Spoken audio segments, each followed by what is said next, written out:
ভারতের পশ্চিমবঙ্গ রাজ্যের মুর্শিদাবাদ, নদিয়া, উত্তর ও দক্ষিণ ২৪ পরগনা জেলার হাজার হাজার শ্রমিক দেশটির বিভিন্ন রাজ্যে কাজ করেন। উত্তরপ্রদেশ, দিল্লি, মহারাষ্ট্র ও দক্ষিণ ভারতের রাজ্যগুলোতে মূলত বাংলা ভাষাভাষী এই শ্রমিকদের চাহিদাও বেশি।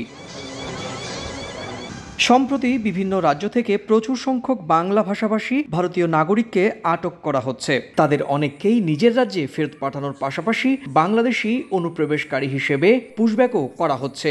এবার সেই অভিযোগে কার্যত শিলমোহর দিলেন পশ্চিমবঙ্গের মুখ্যমন্ত্রী মমতা বন্দ্যোপাধ্যায়।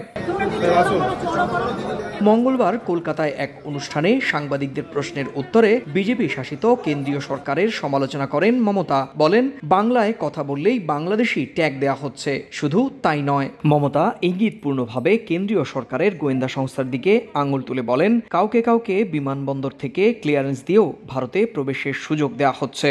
বাংলা ভাষায় কথা বললেই বাংলাদেশি বলে দেওয়া তকমা দিয়ে তাকে আটকে দেওয়া হচ্ছে। খবর হচ্ছে প্রায় ৩০০ থেকে ৪০০ পরিযায়ী শ্রমিককে রাজস্থানের একটি ভবনে বন্দি করে রাখা হয়েছে, আটকে রাখা হয়েছে।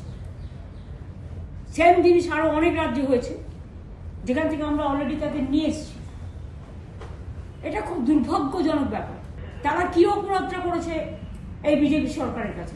সম্প্রতি ভারতের রাজধানী দিল্লি, গুজরাট, রাজস্থান, উত্তরপ্রদেশ সহ বিভিন্ন রাজ্যে প্রচুর সংখ্যক বাংলা ভাষাভাষী পশ্চিমবঙ্গের নাগরিককে গ্রেপ্তার করেছে প্রশাসন। এমনকি রাজস্থানে একসঙ্গে প্রায় ৩০০-র বেশি আটক করা হয়।